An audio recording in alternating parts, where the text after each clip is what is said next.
Hello everyone, welcome to INSPIRE EDUCARE. Today I am going to discuss the input operations in Python. Developers often have a need to interact with users, either to get data or to provide some sort of result.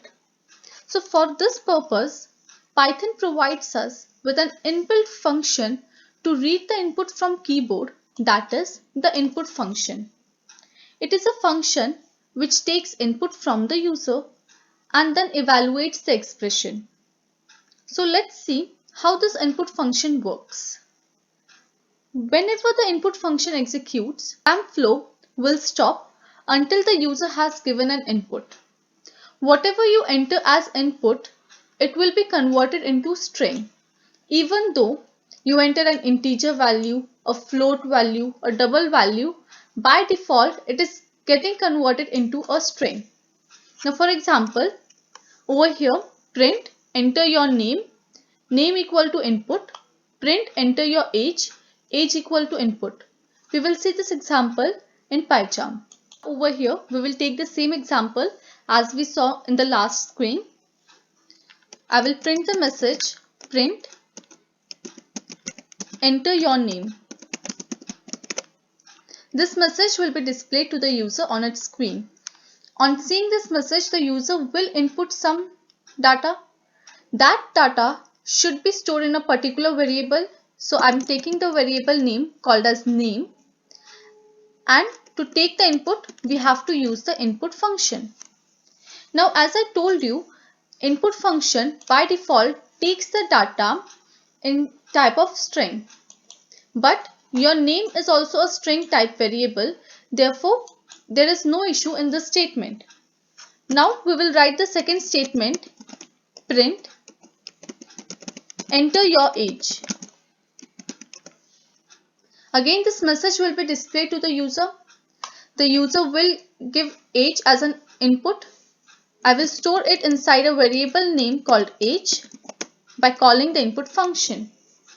But again over here you can see, as you know, the input function converts everything into a string type by default. Therefore, whatever value the user will give inside the variable age, it will be converted into a string type.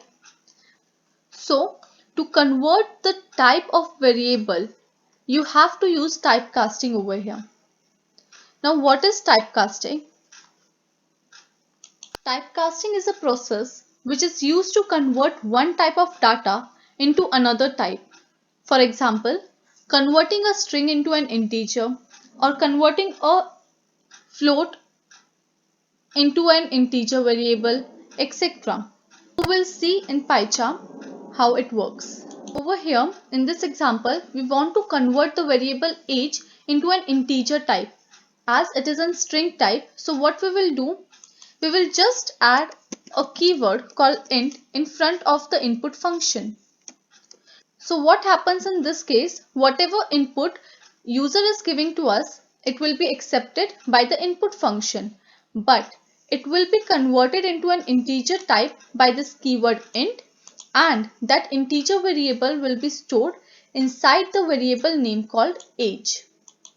Now when we will run this program, you will see it's asking for name, it's asking for age, and the program has finished successfully. Now let's take another example. For example, you want to take marks as an input from user. Again, you will print the message, print, enter your marks.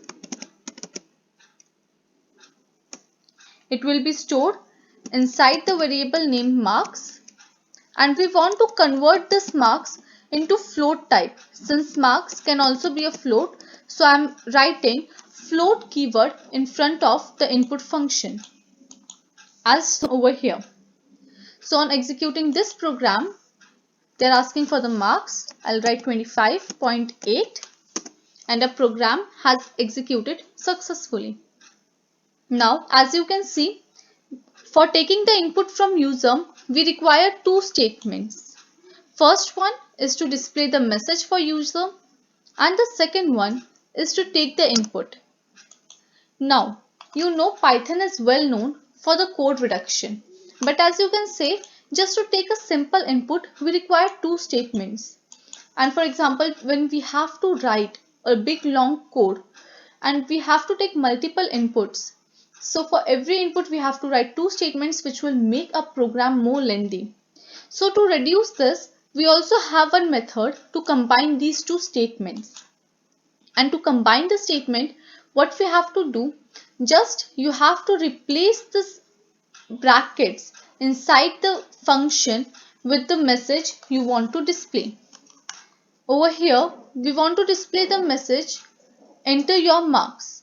This message I will write inside this input function as over here, enter your marks. And I will comment out this print statement. Now what will happen over here? The input function will be called. It will display the message first, enter your marks, and then it will accept the input from the user. It will convert it into float type and will store inside the variable name called marks. Now see how it runs. Enter your marks. Again I will write 45.5 and see our program has been executed successfully. In this way, we can take input from the user and convert it into different type as we want. Thanks for watching.